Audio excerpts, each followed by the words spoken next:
सहसा सहसा उसने देखा भोला अपनी गाय लिए इसी तरफ चला आ रहा है। भोला इसी गांव से मिले हुए पूर्वे का ग्वाला था और दूध मक्खन का व्यवसाय करता था। अच्छा दाम मिल जाने पर कभी कभी किसानों के हाथ गायें बेच भी देता था। होरी का मन उन गायों को देखकर ललचा गया। अगर भोला वह आगे वाली गाय उसे दे तो क्या कहना, रुपए आगे पीछे देता रहेगा। वह जानता था घर में रुपए नहीं हैं, अभी तक लगान नहीं चुकाया जा सका, विशेषर साह का देना भी बाकी है जिस पर आने रुपए का सूद चढ़ रहा है। लेकिन दरिद्रता में जो एक प्रकार की अदूरदर्शिता होती है वह निर्लज्जता तो तकाजे, गाली और मार से भी भयभीत नहीं होती। उसने उसे प्रोत्साहित किया। बरसों से जो साध मन को आंदोलित कर रही थी उसने उसे विचलित कर दिया। भोला के समीप जाकर बोला, राम राम भोला भाई, कहो क्या रंग ढंग है। सुना अब की मेले से नई गायें लाए हो। भोला ने रुखाई से जवाब दिया। होरी के मन की बात उसने ताड़ ली थी। हाँ, 2 बछिए और 2 गायें लाया।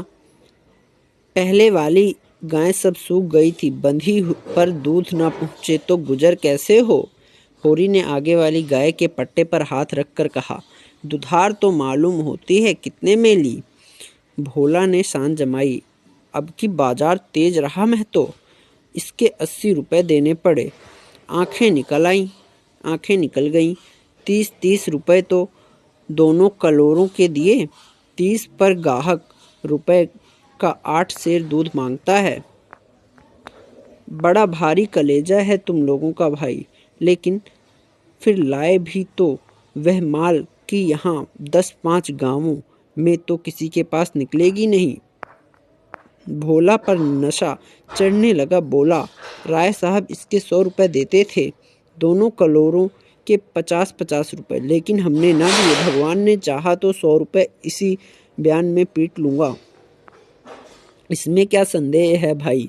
मालिक क्या खा के लेंगे, नजराने में मिल जाए तो भले ले लें। यह तुम्ही लोगों का गुर्दा है कि अंजुली भर रुपए तकदीर के भरोसे गिन देते हो। यही जी चाहता है कि इसके दर्शन करता रहूं। धन्य है तुम्हारा जीवन की गऊओं की इतनी सेवा करते हो, हमें तो गाय का गोबर भी मैसर नहीं। गिरस्त के घर में एक गाय भी ना हो तो कितनी लज्जा की बात है। साल के साल बीत जाते हैं, गोरस के दर्शन नहीं होते। घर वाली बार बार कहती है, भोला भैया से क्यों नहीं कहते। मैं कह देता हूँ, कभी मिलेंगे तो कहूँगा। तुम्हारे स्वभाव से बड़ी प्रसन्न रहती है। कहती है, ऐसा मर्द ही नहीं देखा कि जब बातें करेंगे नीची आंखें करके कभी सिर नहीं उठाते। भोला पर जो नशा चढ़ रहा था उसे इस भरपूर प्याले ने और गहरा कर दिया। बोला, आदमी वही है जो दूसरों की बहू बेटी को अपनी बहू बेटी समझे। जो दुष्ट किसी महरिये की ओर ताके उसे गोली मार देना चाहिए। यह तुमने लाख रुपए की बात कह दी भाई।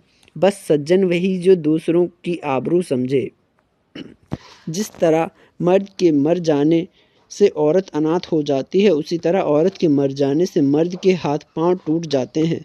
मेरा तो घर उजड़ गया महतो, कोई एक लोटा पानी देने वाला भी नहीं। गत वर्ष भोला की स्त्री लू लग जाने से मर गई थी, यह होरी जानता था। लेकिन 50 बरस का खंखड़ भोला भीतर से इतना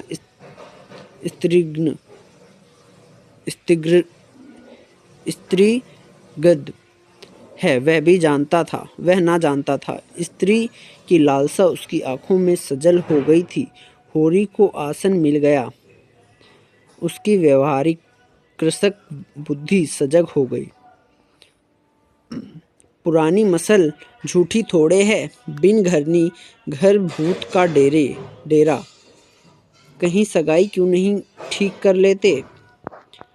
ताक में हूँ महतो, पर कोई जल्दी फंसता नहीं। 150 खर्च करने को भी तैयार हूँ, जैसी भगवान की इच्छा। अब मैं भी फिराक में रहूँगा, भगवान चाहेंगे तो जल्दी घर बस जाएगा। बस यही समझ लो कि उबर जाऊँगा भैया।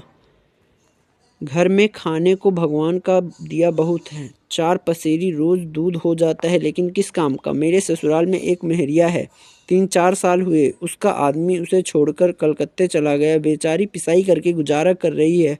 बाल बच्चा भी कोई नहीं। देखने सुनने में अच्छी है। वह लक्ष्मी समझ लो, बस लक्ष्मी समझ लो। भोला का सिकुड़ा हुआ चेहरा जैसे चिकना गया। आशा में कितनी सुधा है। बोला, अब तो तुम्हारा ही आसरा है महतो। छुट्टी हो तो चलो एक दिन देख आएं। मैं ठीक ठाक करके तब तुमसे कहूँगा। बहुत उतावली करने से भी काम बिगड़ जाता है। जब तुम्हारी इच्छा हो तब चलो। उतावली काहे की? इस कबरी पर मन ललचाया हो तो ले लो। यह गाय मेरे मान की नहीं है दादा। मैं तुम्हें नुकसान नहीं पहुंचाना चाहता। अपना धर्म यह नहीं है कि मित्रों का गला दबाएं। जैसे इतने दिन बीते हैं वैसे और भी बीत जाएंगे। तुम तो ऐसी बात करते हो होरी जैसे हम तुम दो हैं।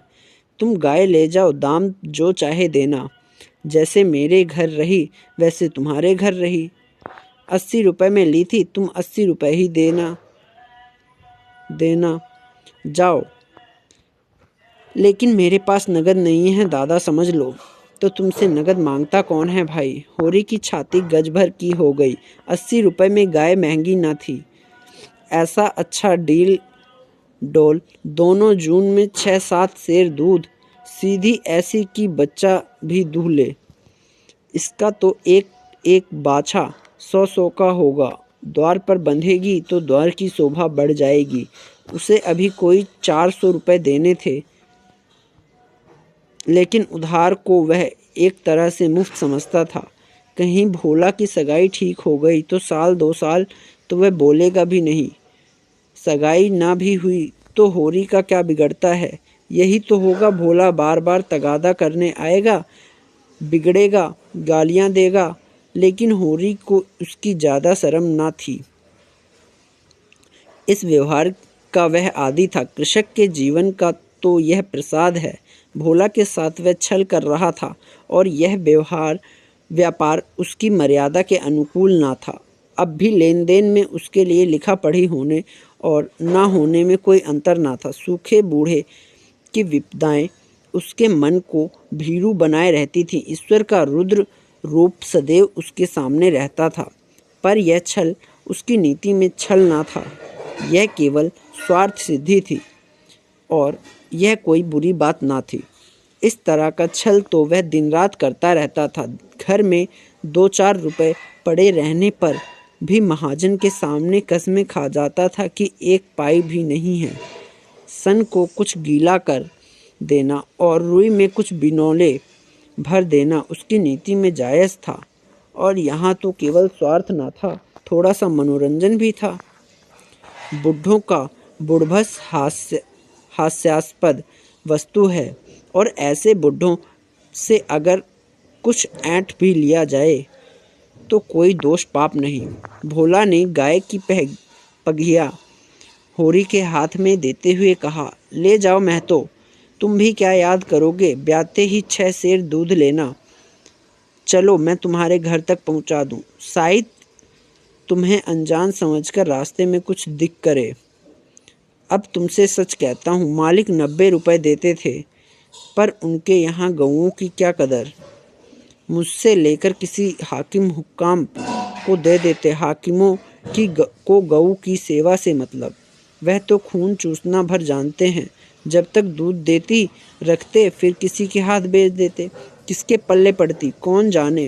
रुपया ही सब कुछ नहीं होता है भाई, सब कुछ नहीं है भैया। कुछ अपना धर्म भी तो है। तुम्हारे घर आराम से रहेगी तो यह ना होगा कि तुम आप खाकर सो रहो और गौ भूखी खड़ी रहे। उसकी सेवा करोगे, प्यार करोगे, चुमकारोगे, गौ हमें आशीर्वाद देगी। तुमसे क्या कहूँ भैया, घर में चुंगल भर भी भूसा नहीं रहा। रुपए सब बाजार में निकल गए। सोचा था महाजन से कुछ लेकर भूसा ले लेंगे, लेकिन महाजन का पहला ही नहीं चुका। उसने इनकार कर दिया। इतने जानवरों को क्या खिलाएं, यही चिंता मारे डालती है। चुटकी चुटकी भर खिलाऊं तो मन भर रोज का खर्च है, भगवान ही पार लगाएं तो लगे। होरी ने सहानुभूति के स्वर में कहा, तुमने हमसे पहले क्यों नहीं कहा? हमने एक गाड़ी भूसा बेच दिया। भोला ने माथा ठोक कर कहा, इसीलिए नहीं कहा। भैया की सबसे अपना दुख क्यों रोऊं? बांटता कोई नहीं, हंसते सब हैं। जो गायें सूख गई हैं उनका गम नहीं, पत्ती सत्ती खिलाकर जिला दूंगा। लेकिन अब यह तो रातिब बिना नहीं रह सकती। हो सके तो 10-20 रुपए भूसे के लिए दे दो। कितना पक्का स्वार्थी होता है इसमें संदेह नहीं। उसकी गांठ से रिश्वत के पैसे बड़ी मुश्किल से निकलते हैं। भाव ताव में भी वह चौकस होता है। ब्याज की एक एक पाई छुड़ाने के लिए वह महाजन की घंटों चिरौरी करता है। जब तक पक्का विश्वास न हो जाए वह किसी के फुसलाने में नहीं आता। लेकिन उसका संपूर्ण जीवन प्रकृति से स्थायी सहयोग है। वृक्षों में फल लगते हैं, उन्हें जनता खाती है। खेती में अनाज होता है, वह संसार के काम आता है। गाय के थन में दूध होता है, वह खुद पीने नहीं जाती, दूसरे ही पीते हैं। मेघों में वर्षा होती है, उससे पृथ्वी तृप्त होती है। ऐसी संगति में कुत्सित स्वार्थ के लिए कहाँ स्थान। होरी किसान था और किसी के जलते हुए घर में हाथ सेंकना उसने सीखा ही ना था। भोला की संकट कथा सुनते ही उसकी मनोवृत्ति बदल गई। पगिया को भोला के हाथ में लौटाता हुआ बोला, रुपए तो दादा मेरे पास नहीं है, थोड़ा सा भूसा बचा है, वह तुम्हें दूंगा। चल कर उठवा लो। भूसे के लिए तुम गाय बेचोगे और मैं लूँगा, मेरे हाथ ना कट जाएंगे। भोला ने आर्द्र कंठ से कहा, तुम्हारे बैल भूखों ना मरेंगे? तुम्हारे पास भी ऐसा कौन सा बहुत सा भूसा रखा है? नहीं दादा, अब की भूसा अच्छा हो गया था। मैंने तुमसे नाहक भूसे की चर्चा की। तुम ना कहते और पीछे से मुझे मालूम होता तो मुझे बड़ा रंज होता कि तुमने मुझे इतना गैर समझ लिया। अवसर पड़ने पर भाई की मदद भाई ना करे तो काम कैसे चले? मुदा यह गाय तो लेते जाओ। अभी नहीं दादा, फिर ले लूँगा।